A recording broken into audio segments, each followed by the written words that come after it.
Hey there, I am outside in my little grove of a backyard garden underneath the fig tree. Look, look at that. And it's a bit larger than it really is. The leaf isn't larger than my head, it's about this size. It's really quiet around here because people are just coming out of their houses. It's 10 o'clock in the morning and it's going to be a very hot day, over 30, probably 34, 35 degrees centigrade or so. So I thought I might as well just try and, record something for you guys at this point, rather than wait, which I tend to normally do, until the afternoon when I feel slightly more, capable of stringing two sentences together. I'll just have to, make it up as I go along, as usual. Like I said, it's hot. We've had a couple of quite hot days already, and after tonight it's supposed to go down a bit in the temperature, not that much, so it will be slightly easier, to just have brain activity in general, because I personally tend to get really foggy and, I just sit and read basically. However, there were a couple of points that I wanted to come on with. The first was that I was, what with all the reading and the watching of videos and stuff like that, this night, and it also being the temperature in the bedroom being over 20, I was feeling, like your brain is clogged up with actually too much information and not enough space. I don't know. Not enough personal space, perhaps. Just completely stacks of information all around.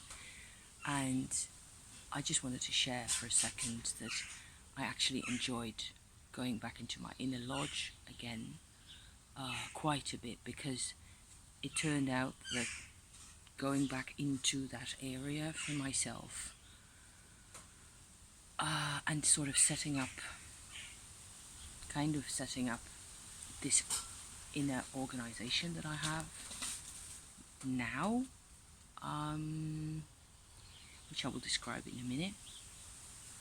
It really helped to just get my focus away from my overworked brain, basically, because I just go on reading and I just go on watching vlogs and videos and stuff, and I don't know about you guys, but I just keep piling it up until, because the brain apparently doesn't really have any any signals for going, okay, that's enough, you just have to quit at some point. And I just don't do that. I just keep on I just keep at it. And however, so coming back to this inner lodge, which I've described a couple of times already on my channel, that worked really well, and I just could feel everything calming down, and all this information, my brain just sort of faded away. It was really not all that relevant to me, most of it.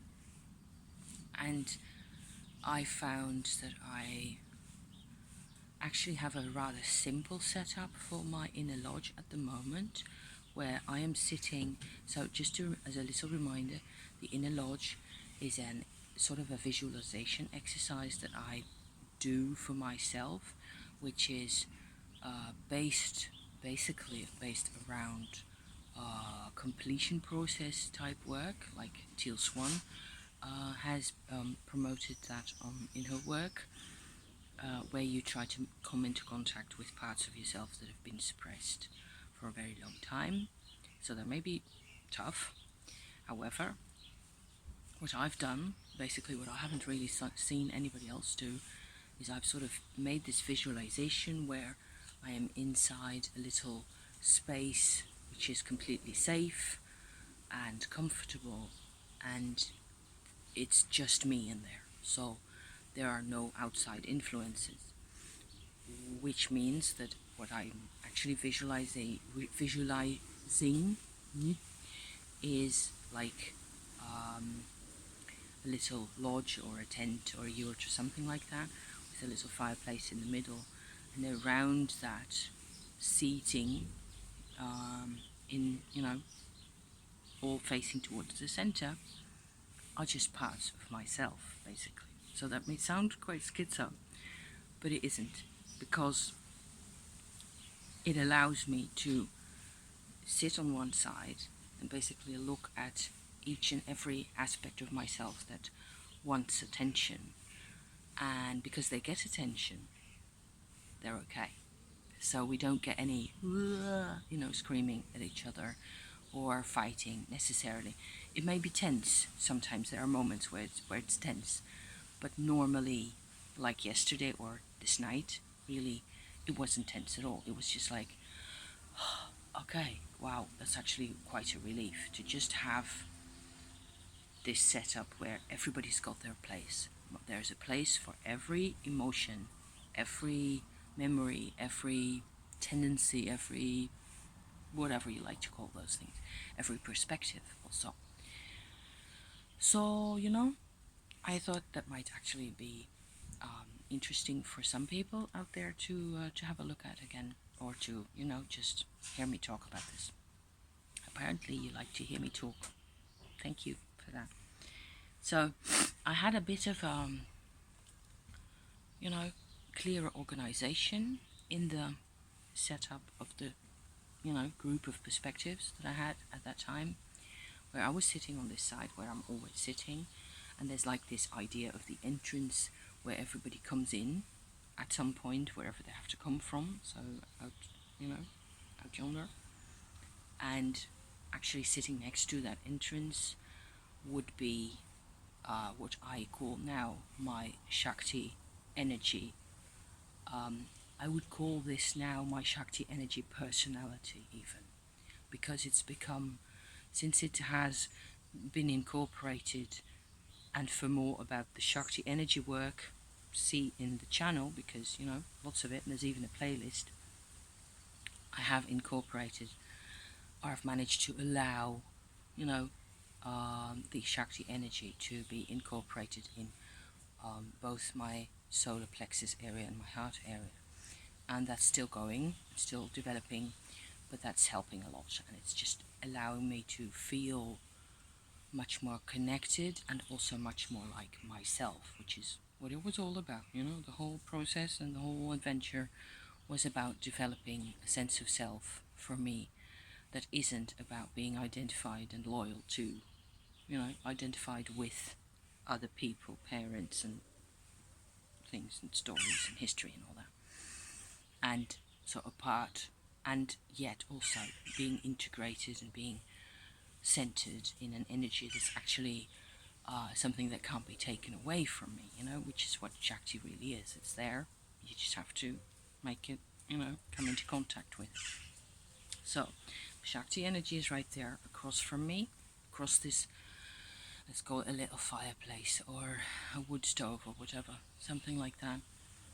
I tend to imagine lighting the fire and then boiling tea, just so as to have a bit of a little intro to almost like a ritual, in my mind, to get all the perspectives to start, making themselves available to the session, like that. And then across is the Shakti. What I found is that to the left of me and to the right of me, there's two perspectives that are, it's kind of, they're bundling together more nowadays, what with all the Shakti work, I expect. On the left side is the baby perspective. Took a little moment, I don't know, half a minute or so, to really get the sense of that perspective being there. And the funny thing is, it's a baby perspective, but it's awake and aware. So that's enough, it doesn't really need to manifest anything yet, because that's by definition what it is and what it does. For more on the baby perspective, see the past couple of weeks. I'm not gonna bore you with. Yeah. On this side would be also a new part, or not a new part, but a part that I've only recently started to engage with, basically.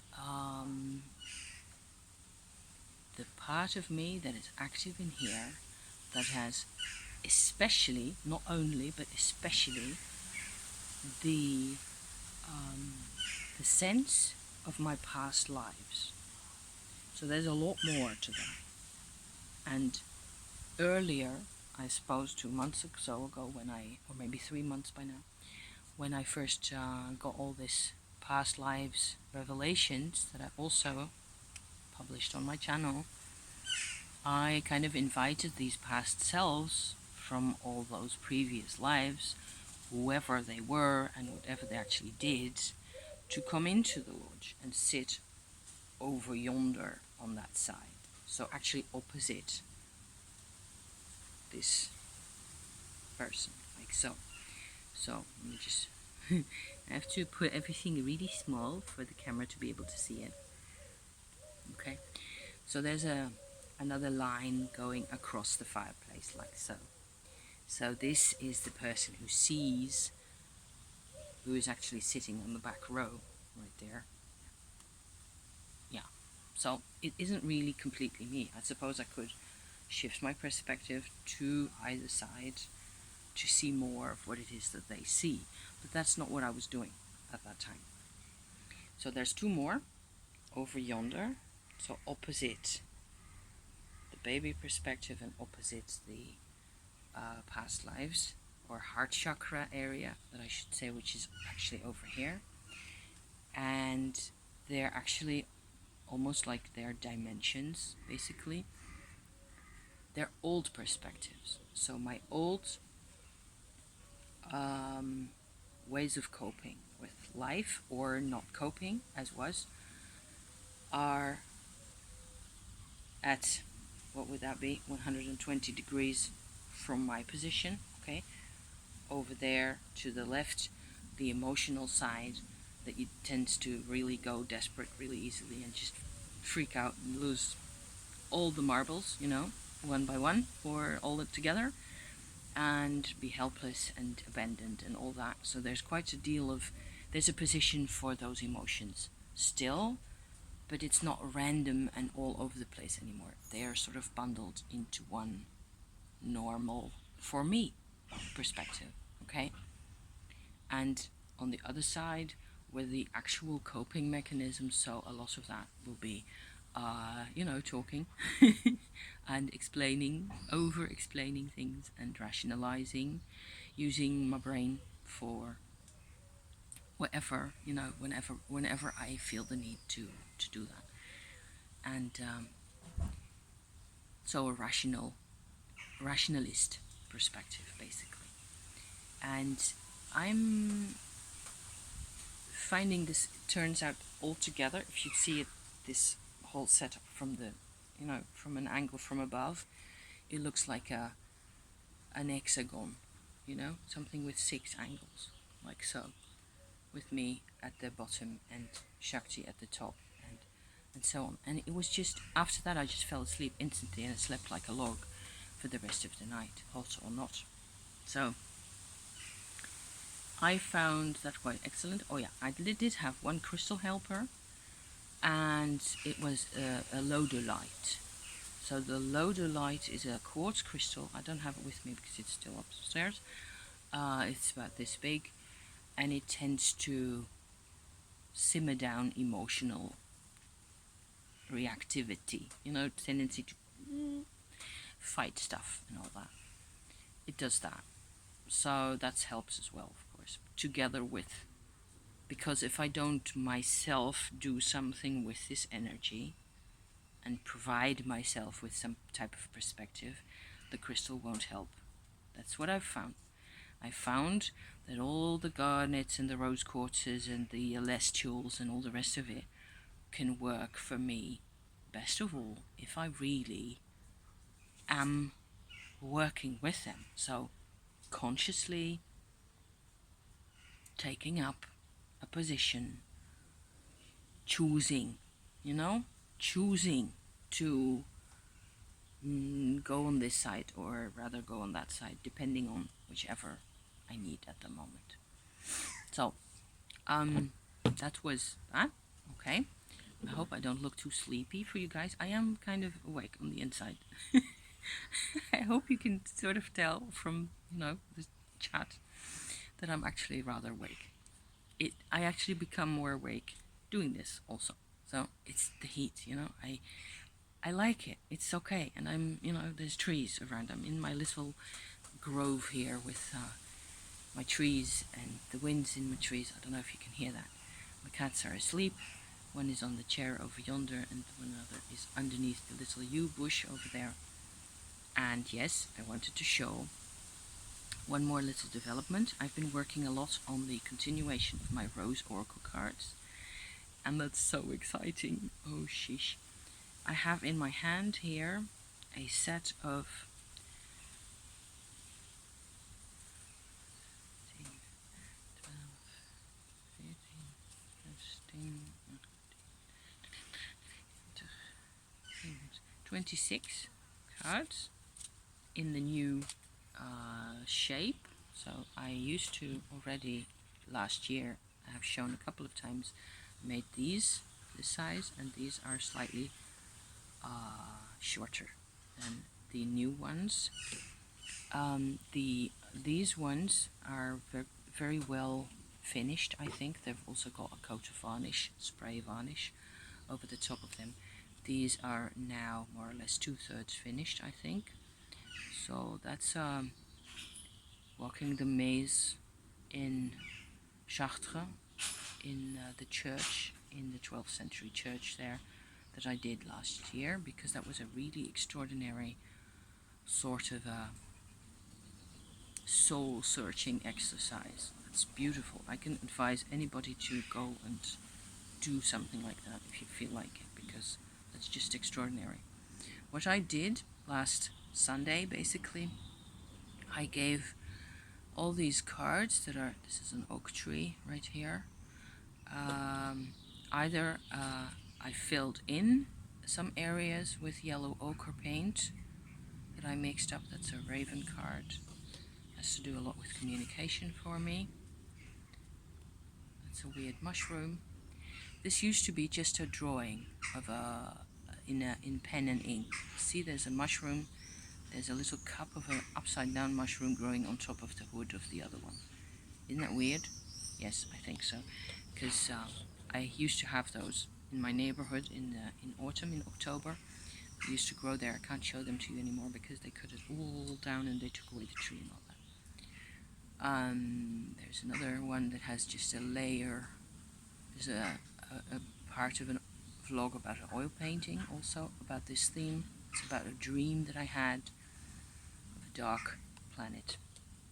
All these cards, I'll just go on showing them and talking about them a bit. I have worked on, I've used the yellow ochre to sort of create more of a sense of unity between them. However, the ochre layer goes, that's a nasty one right there, that's not my personal history, it's my mum's personal history, that one. The ochre has gone over the black ink, pen and ink drawings that I had done, so I will have to redo some of that in order to get the right layering of colors. This type of almost like a completion type exercise, this, where you're sending conscious awareness into the earth, into a cave or some such location, to find a lost part of yourself, like Orpheus, or like Persephone, in the earth, that type of awareness. I've started last week incorporating the former versions of these and the photographs of the completed versions of these that are all fine and done, into a computer file where I've actually created like a proper oracle card with a little text bar and so they all get titles. And that's just a fabulous exercise to be doing. Oh dear. This one didn't change that much. This is definitely a past lives card. It has like a essential oils distillery, like at the very bottom there's a pond and a couple of poles sticking into the pond, and the dark area is actually kind of a shed with a distilling apparatus, I don't know what you call those, in the shade. And there's a river on that side, on this side here, and black spirits of the past and huge mountains, because from past lives, my personal past lives, your card will be different, I think. This is just my thing. It's one of my things. This one didn't change that much because I'd already completed most of the different types of color that you see in here. There's just a wash of this yellow ochre, and if you use that in a really transparent, like a wash, like I said, over the top of several images, then they look more alive and warmer. This is a good example of how blues and greens and purples tend to just sort of send your brain in all sorts of directions. And if you put a yellow ochre wash over the top of that, you don't really see it, but it makes the whole thing more like one unit. That's a trick out of oil paint that I learned. The one thing that I learned from my father. The one thing. Other than genes and subconscious stuff, lots of that, yes. This is the one single item, and I'm using it for myself to great effect. It's actually the card this is actually a very old image that just sort of came to me at some point. There's magpies in the tree now. They live there too. Which I take nowadays to be a really cool representation of the Shakti energy. So, a green woman, very sturdy, standing on two sturdy legs, coming out of the earth and stretching her hand up towards the sky. And behind her are clouds with, I don't know if you can make that out. I can't put it any closer to the camera because it will just go fuzzy. Anyway, I will show the computer screen with the cards when they're incorporated and all set up and all done, because I just love making those. It's such a great idea to be doing. I have found an important activity for myself. It's making those. That's a pestle and mortar with spices around it. Actually quite a bit of a introductory to the past lives. To me that's important. That's linked to my past lives. My affection for spices and herbs and aromatic things. There's two that have to do with my grandpa. There's Grandpa. And he has, I don't know if you can see that, he's sitting at a table reading his newspaper, which is what he used to do. And I was sitting opposite him. You're just seeing him more or less the way I saw him. Only he's got two hands resting on his lower arms. Can you see that? So he was connected to people that I didn't know. All the time that I lived with him, or I used to live with him when I was a student for 3 years. All the time, I thought I was dealing with one person or engaging or having a bond in some way. Yes, with my grandfather, but there were a ton of influences in his life that I had no knowledge of. And the same applies to my mother, really. So that's kind of what happened with that image of my grandfather. I realized that, wow, I only saw so little really of you yourself, the way you were. And there was all this stuff going on that I didn't have any personal knowledge of, because that's how my life went. I didn't, normally you're relating to people, and they're relating to each other, but you're also relating to the other guys. So you can, it's a network, right? And that didn't happen in my case. Yeah. However, I did have this memory. This is a very unclear and unfinished picture. It's an image of the sunlight falling into a room and then sort of bouncing off and coming into this area here. I still have to work on this, but it's, I remembered that my granddad used to have little rooms where he used to do woodworking and electronics work and all that type of stuff. And that was his safe place. So I kind of have this memory of somebody else's sacred space, kind of, you know? There's plenty of cool stuff like that. Raindrops falling into more rainwater. So this, I already sort of washed this over in an ink that's actually mushroom ink that I also made at some point earlier, I suppose 6 months ago or something. Inky mushrooms turned into paint. And so that's this kind of grainy black. It's a very nice ink. It's absolutely worth. And here's my YouTube channel. There's me on the YouTube with YouTube-y information next to it, like it would be on the computer, and a push like there, and a book and a microphone that I don't use because I'm just chatting like this, but it's an image to show what it is that I'm doing. In the old days, people used to have microphones. My dad used microphones, I'm sure. Not that I have any knowledge of that. Never mind. The passing of time as it appears to a poor person who is really bored. So for some reason I wanted to draw that. So there's more. There's lots more. I am just trying to make an oracle deck, basically, apparently, based on my own experiences. Also because that's what I want to do, and I like working with images a lot, and I like, here's another interpretation of time passing, except this time it is purposeful time, or time looked at from a distance. So there's another repetition here. I don't know if you saw just now that there's all these fish passing in the awareness of this female sitting here. So there's an observer, but that's a different experience from this one. This is much more rational, looked at from a distance, and also the feathers are about working with time, the time that is ours, really. So the first time that I encountered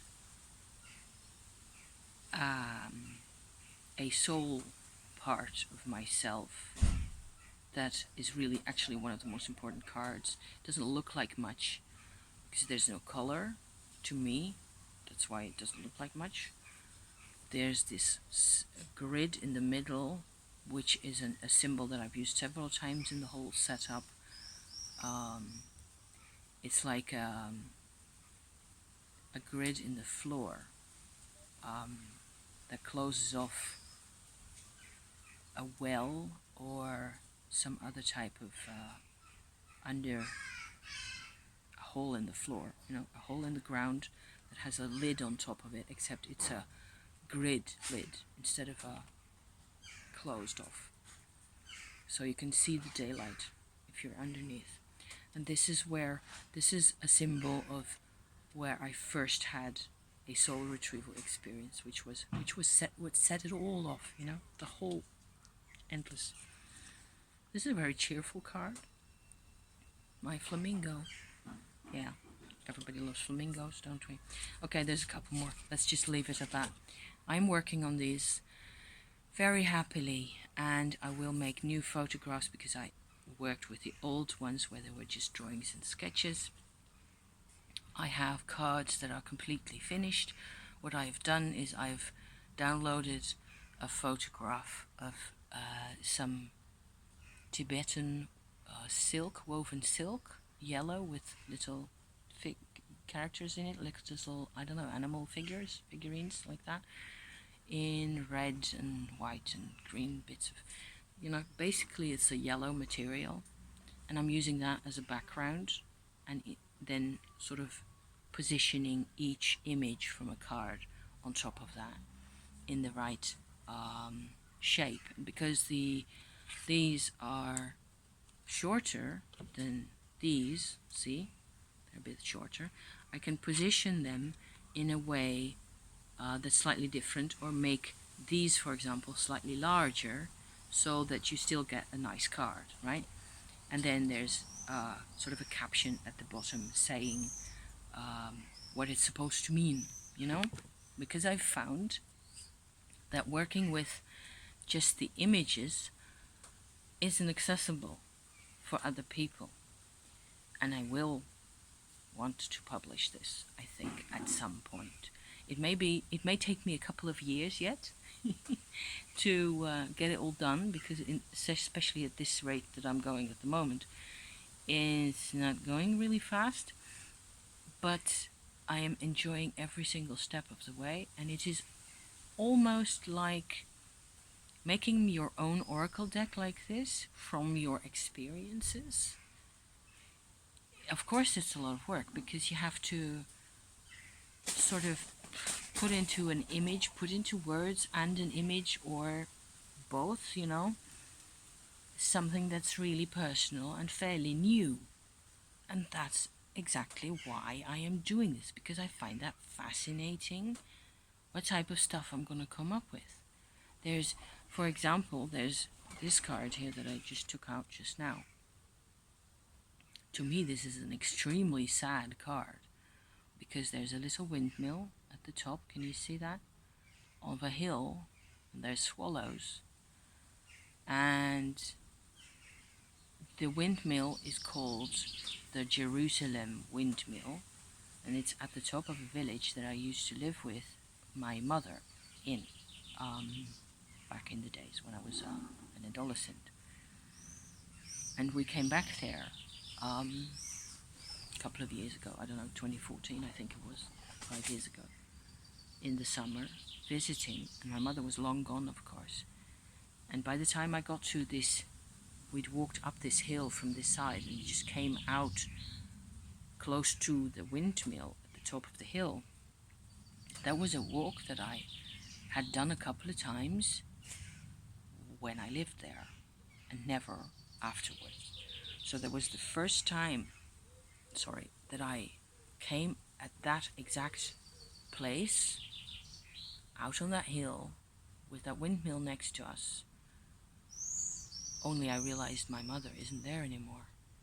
And that just kind of hit me like a ton of bricks. It was insane. It was that was a really strong moment for me, because my past has been all fragmented up anyway, because of the number of times I've moved house. So I know that I've sort of consciously chosen to use places that I lived at, houses and streets and other memories that sort of go in with that particular area or that particular time, as separate images. But that's a recipe for fragmentation, isn't it? So there was a lot of fragmentation, and it was also very obvious, especially in the lines of, moving house so much, and physically hopping from one type of atmosphere to another. And so to me, all that is really interesting, and it's fascinating to work with. I've got a ton of material and a ton of approaches, because this is a sad card, but it's such a great place to be. The surroundings are fabulous, and it's the south of France. What can you say? There's herbs everywhere, there's lavender everywhere.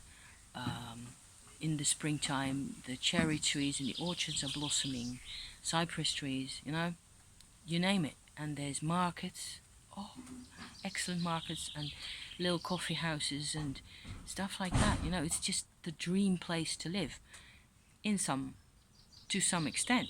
And I lived there when I was growing up for in total 3 years that I actually lived there with my mum. And after that, I've come back there. I used to come back there with my grandfather and later with my husband for, I suppose, 10 more years or so. On and off, especially in the summers, we always used to come back there. And so I've enjoyed lots of that good stuff, the vineyards and the trees and walking around gathering herbs and bloody hell, so much good stuff. And, you know, vegetables in the market and cooking with my mother, even. So, lots of good stuff. And that's also something that I want to show in my cards is that the pain doesn't come on its own, even though you sometimes need to focus solely on what's happened and what it means to you. You can always choose to widen the beam, I suppose. So hence also the swallows in the image. There were swallows everywhere. There's swallows here now too because it's summer. So another lengthy tale from me. I think I did fairly well seeing the circumstances. As you can see, the sun is poking in between the leaves of the trees. And because I do have the fig tree, but there's a, whatchamacallit, an acer.